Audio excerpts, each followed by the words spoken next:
Olá, pessoal. Como estão? Tudo bem? Espero que sim.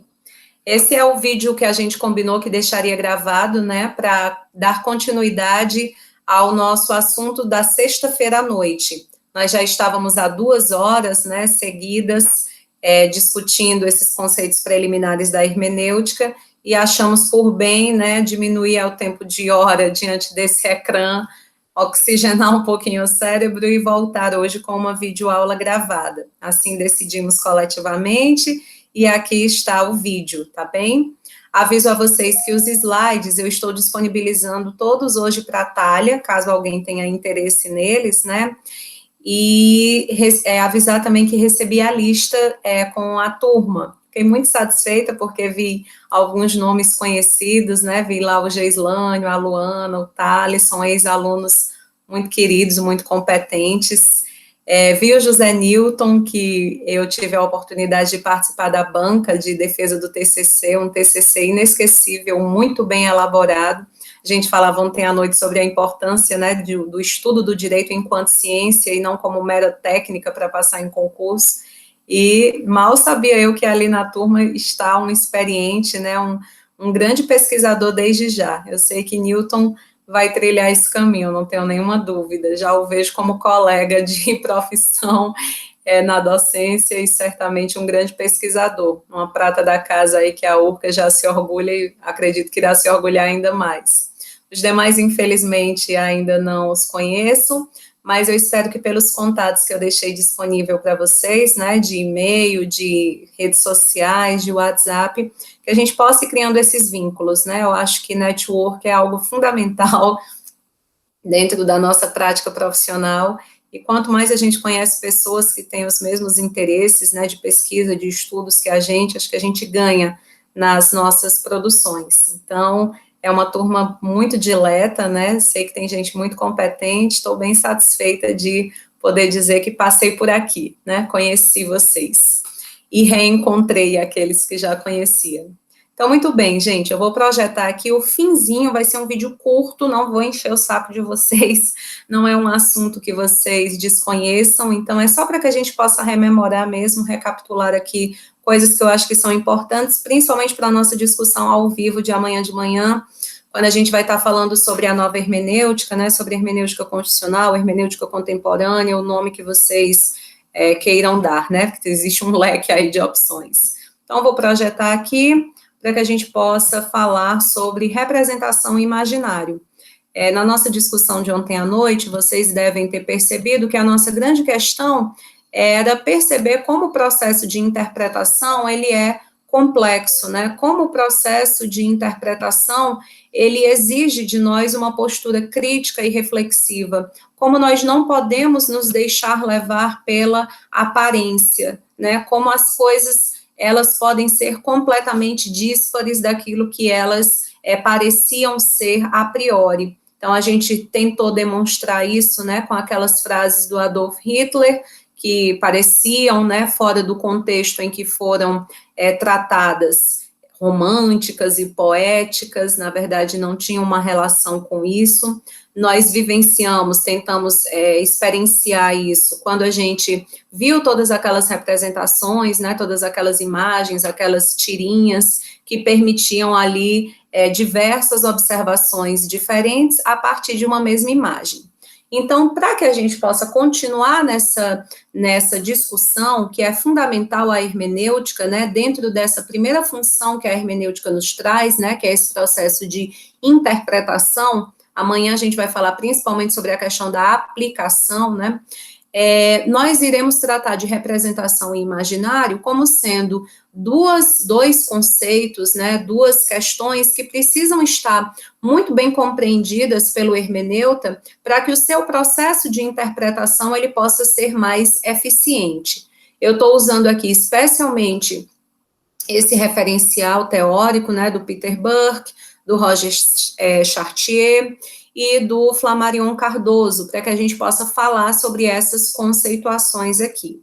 Então, basicamente, gente, nós vivemos no mundo da cultura, né, não existe sabemos que o ser humano é um sujeito gregário, ele só vive em sociedade, ele só pode estar minimamente apto a satisfazer as suas necessidades quando está dentro de um grupo, e nós criamos, né, representações, e nós inventamos, por meio da nossa criatividade, da nossa racionalidade, nós tentamos dar sentido à nossa existência, né? E as culturas, as diversas culturas, elas são justamente o conjunto, né, de todas essas representações, de todo esse imaginário que nós tentamos elaborar para dar sentido à nossa existência.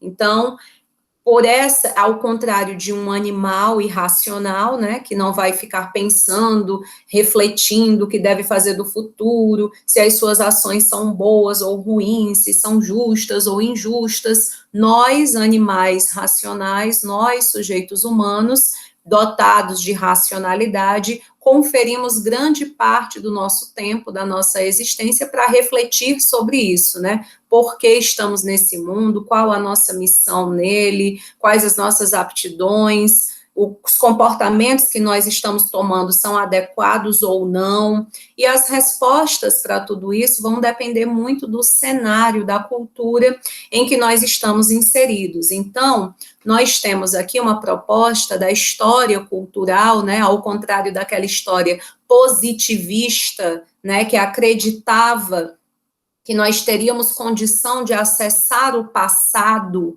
e por meio das datas e por meio dos nomes dos heróis e por meio do conhecimento descritivo dos fatos que ocorreram, né, nós sabermos como que se deu o passado. A gente está aqui diante de uma conceituação, né, de representação imaginário, que é fruto de uma outra história, né, um outro paradigma orientando a construção do conhecimento histórico. Não é aquela história positivista, mas é a história cultural. Essa história cultural que vai nascer especialmente depois das discussões de análise, que vai fazer uma crítica a essa ideia do positivismo, de que nós podemos conhecer o passado ou ter acesso ao passado, a uma ideia de verdade. Então, nós não temos acesso ao passado, nós só temos acesso a versões desse passado, né? Tanto que se discute muito a proximidade, uma possível semelhança entre a história e a literatura, né? Para que a gente possa ter acesso aí aos fatos que antecederam a realidade presente. Qual é o papel do historiador? O que faz o historiador?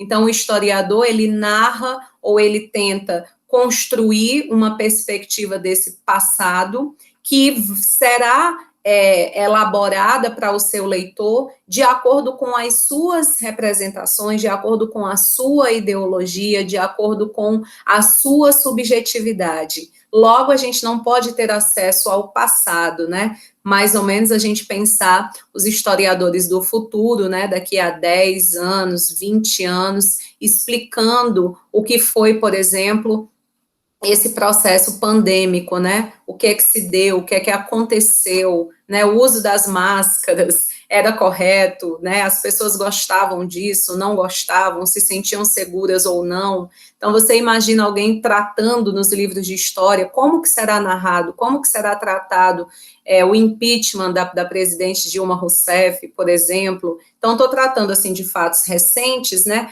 Porque isso é extremamente complexo. Para nós que estamos muito próximos dos fatos, quanto mais próximos estamos, mais difícil da gente poder trazer uma compreensão para eles, porque está muito próximo de nós, né? Nós estamos misturados, em certa medida, com esse objeto de pesquisa. Quanto mais a gente se distancia, às vezes isso favorece ou cria uma possibilidade da gente ter mais imparcialidade, né? Menor grau de subjetividade para a análise. Obviamente, a subjetividade estará presente, mas a gente talvez tenha tido mais tempo para as devidas reflexões e compreensão das consequências desses fenômenos. Mas o fato é que, a depender de quem é esse historiador, né, quais são as suas ideologias, qual é a sua filiação política, qual é a sua compreensão de mundo, esses mesmos fatos podem ser narrados de forma completamente díspares, né? Por exemplo, o impeachment da presidente Dilma pode representar, num determinado livro de história, um símbolo de luta contra a corrupção, né, e ganho em justiça, em promoção do que é adequado para uma sociedade que se propõe democrática, mas em outra narrativa isso pode ser tratado como um golpe, né, como algo que foi inadequado, como algo que feriu o judiciário, como algo que feriu ao Estado democrático de direito. Então, nós podemos chegar à conclusão de que não temos como acessar, então, esse passado, não existe uma verdade a ser apresentada, foi isso que aconteceu. Nós teremos, portanto, versões dessa narrativa tentando explicar esse passado. E aí, para que a gente possa ter essa compreensão, nos é necessário discutir o que é representação e imaginário. Então, a representação, ela designa o modo pelo qual, em diferentes lugares e momentos, uma determinada realidade é construída, pensada e dada a ler por diferentes grupos sociais. Né? Quando a gente fala sobre representação, normalmente essa imagem, ela vem à mente e ela tem essa frase aí bem provocativa, né? Provocadora, que diz, isto não é um cachimbo. E aí, quando as pessoas olham, né, à primeira vista, você pergunta, o que é isso? A pessoa diz, é um cachimbo. Mas a frase embaixo já está dizendo, isso não é um cachimbo. Então, o que é isso? E aí, depois de uma pequena ou longa reflexão, a gente chega à conclusão de que isto é uma representação de um cachimbo, né? A gente não vai poder colocar fumo nessa imagem e fumá-la, né? Então, ela apenas representa. E é isso que o conceito de representação deve nos ajudar a refletir. Algo que se vê e que é apresentado como realidade precisa ser, lembram da imagem da alcachova? Precisa ser prescrutado, precisa ser devidamente analisado, avaliado, refletido, para que a gente possa perceber se, de fato, a imagem, a aparência, isso que nós estamos analisando, de fato, pode corresponder à realidade. Né? Nós temos muitas representações, representação de sala de aula, né? Você chega num espaço lá, para quem conhece a URCA, acho que a maioria deve conhecer, vocês devem ter tido aula antes desse período pandêmico.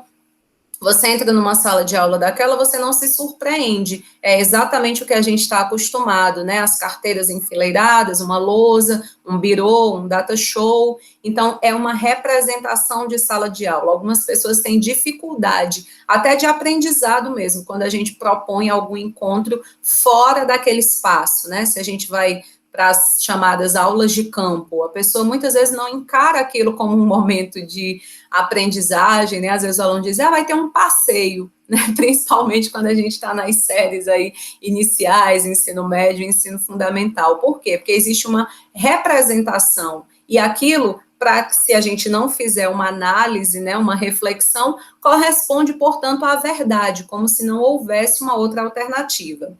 A representação, ela pode ser extremamente perigosa, né? Por exemplo, a gente imaginar a imagem aqui de uma mulher numa posição sedutora, uma roupa decotada, um batom que chama a atenção, e dentro de uma cultura misógina, dentro de uma cultura machista, dentro de uma cultura patriarcal, esta imagem ser a representação de uma mulher que poderia ser, por exemplo, assediada, sem que isso causasse maior constrangimento, porque, afinal de contas, essa imagem, essa representação me autoriza a tanto.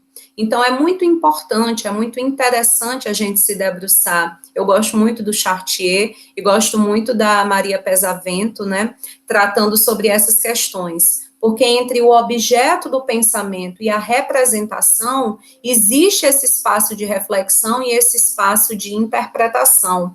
Eu não sei se vocês já viram uma das atividades que eu deixei para vocês, né?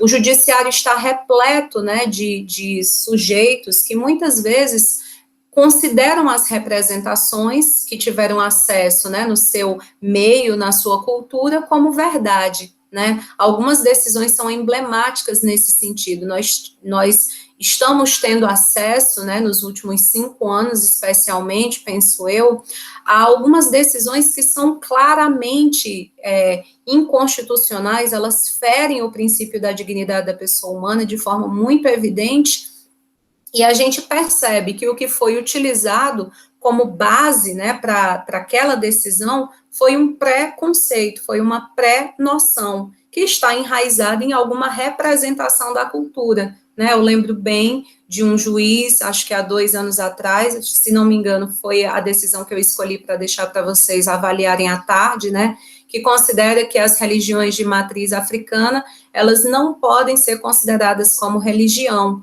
Por quê? Porque para ser religião tem que ter um livro organizando aquela doutrina, aquela dogmática, e tem que se acreditar em apenas um Deus. Então, onde, gente, que na antropologia, que na sociologia, que, enfim, no estudo das religiões, no campo da filosofia ou qualquer outro, nós temos uma característica como essa definindo a ideia de religião? Isso não existe. Mas nós sabemos que as religiões de base cristã, que são extremamente fortes dentro da nossa cultura, né, são muito presentes na nossa cultura, elas acabam, sim, utilizando um livro base, a Bíblia, né, e tendo ali um conjunto de dogmas e adoram um só Deus, né, embora esteja representado na perspectiva de uma trindade, mas é um único Deus, é o monoteísmo que a gente conhece. Então, essa representação, né, para aquele sujeito que está ali exercendo um poder de decisão, ela prejudica completamente a concretude do que se espera ser ou que poderia ser justo para o caso concreto, né? Me recordo também de uma outra decisão que vocês também devem ter acompanhado, essa, salvo engano, é do ano passado, né, em que um juiz considerou que uma mulher de 33 anos, se não me engano, ou era 30 ou era 33 anos, não tinha como ter sido vítima de estupro, né, porque já era mulher feita, já era madura, tinha experiência na vida, além disso estava de madrugada, né, numa balada, tinha bebido, então tudo isso colaborava, né, para uma representação de feminino na cabeça desse sujeito aí, de que, portanto, não há o que se falar em estupro, né, é algo que certamente, naturalmente, é consentido pela postura, pelo comportamento dessa mulher. E nós poderíamos dar aqui inúmeros exemplos, né, de decisões completamente desqualificadas, completamente equivocadas, que envergonham o judiciário nacional, e que se a gente for investigar um pouco por qual razão, né, a gente chega a isso, certamente a gente vai perceber que são sujeitos que não estão exercendo essa capacidade crítico-reflexiva de enxergar para além da representação, né? A gente está o tempo inteiro cercado de representações, né? Essa aqui do lacinho rosa gerou muita polêmica, né, quando a ministra, então, né, a Damares, falou que, meninos de azul, meninas de rosa, e as pessoas diziam, qual é o problema, né, de alguém falar isso? Realmente, quando se faz aí os chás de bebê, quando se compram presentes para bebê, quando se decora quarto de bebê, a gente não faz mesmo, não existe essa representação de rosa e azul. Qual é o problema, né? E aí se esquece de se observar que uma representação como essa, dentro de um discurso institucional, né, sendo a fala do próprio Estado, representado ali por uma de suas ministras, causa um problema muito grave para a perspectiva da diversidade de gênero, de identidade sexual que a gente vem discutindo, pelo menos ao longo dos últimos 50 anos, né?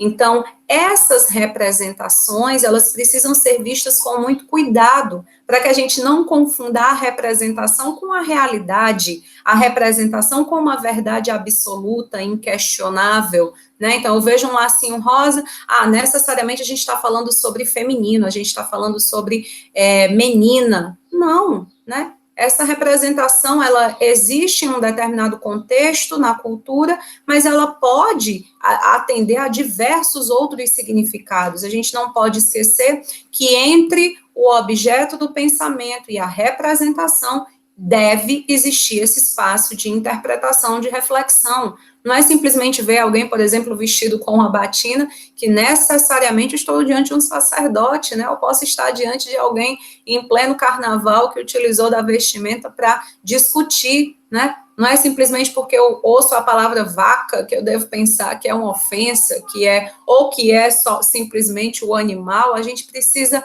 repensar. Então, o exercício da crítica, o exercício da reflexão, ele precisa ser permanente. Não é porque eu vejo uma série de pessoas sentadas em carteiras com livros abertos que eu estou lidando com estudantes, né? Eu posso estar lidando com diversas outras situações que não são, pode ser uma peça de teatro, pode ser um simulacro, né? Enfim, nós precisamos, portanto, observar que por mais que nós estejamos inseridos em um contexto cultural, né, que nos leva a considerar como correto, como verdadeiro, uma determinada imagem, uma determinada representação, ela precisa ser sempre objeto da nossa avaliação, da nossa crítica.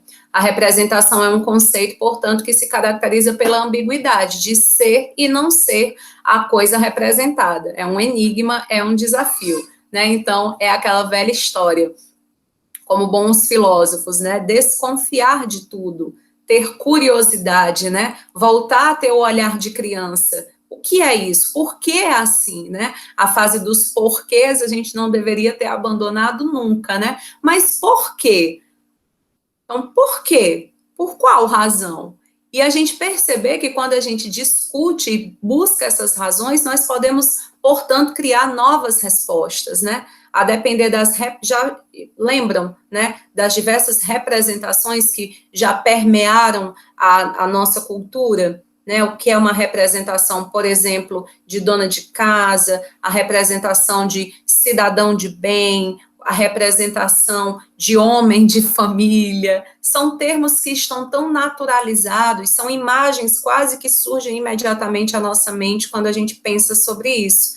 E nós precisamos, portanto, compreender que essas representações são e não são a coisa que tentam trazer ao mundo tangível. E é importante a gente refletir sobre isso, porque são essas representações que vão criar o nosso imaginário, né? Por isso que a gente tem, como eu comentava ontem com vocês, a gente tem que se dedicar tanto a sair um pouco do nosso universo jurídico, né? E a buscar na literatura, na história, na filosofia, na sociologia, onde quer que a gente ache que deva ir, no teatro, nas artes, enfim.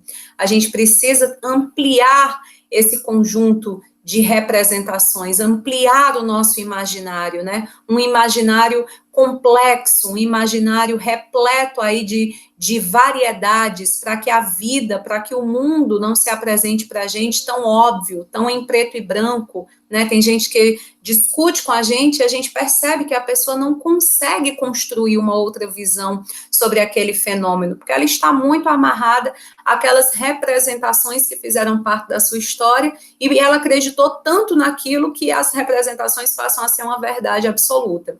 Então, o imaginário é esse sistema de ideias, né, de imagens de representação coletiva que os sujeitos humanos constroem através da história para dar significado às coisas. Então, esse imaginário ele é sempre coletivo, né? A gente constrói, a gente fica pensando de forma muito semelhante quando estamos inseridos dentro da mesma cultura, a partir dessas representações que nos são oferecidas. E quando a gente vai tentando mudar as representações, a gente acaba, portanto, por criar um novo imaginário, né? Eu penso sempre sobre essa questão aqui, né, das princesas. Olha a representação de princesa nos anos 70, 80, e olha a representação de princesa nos anos 2000.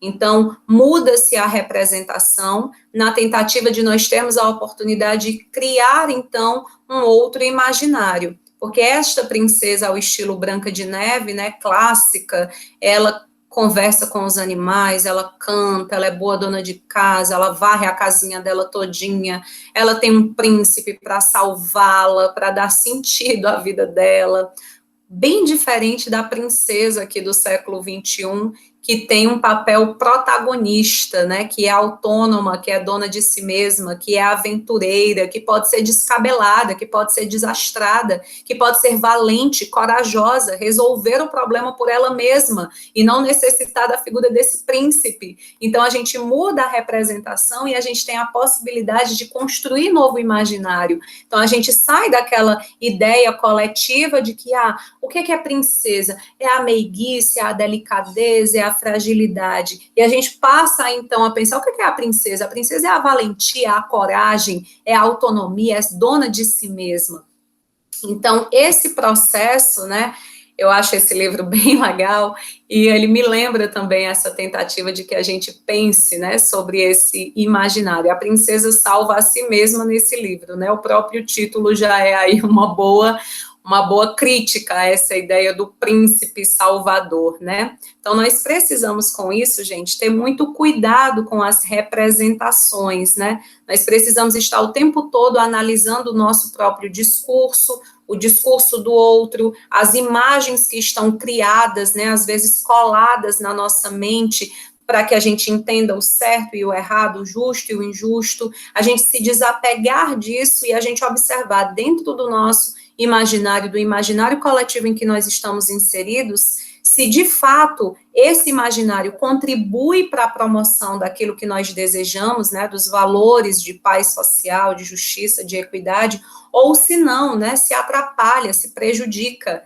Né? Hoje se fala, por exemplo, sobre esses conceitos de masculinidade tóxica, porque já houve uma representação de masculinidade muito ligada à violência, à grosseria, né, ser forte, ser valente, num sentido que muitas vezes não chorar, e num sentido que muitas vezes prejudica a convivência social, a igualdade de gênero, o respeito entre os sujeitos humanos. E então se fala, né, essa representação, ela, portanto, produz um imaginário coletivo tóxico, prejudicial, negativo. Então, isso precisa ser refletido, precisa ser repensado, né? Se a gente chega com esses preconceitos muito ligados a essas perspectivas do imaginário que prejudicam a qualidade de vida social, a gente tende a fazer interpretações ruins da norma jurídica, ruins do fenômeno jurídico. Então, o hermeneuta tem que se dedicar bastante a essa questão, né, para que a gente possa, então, compreender que essas representações, o imaginário,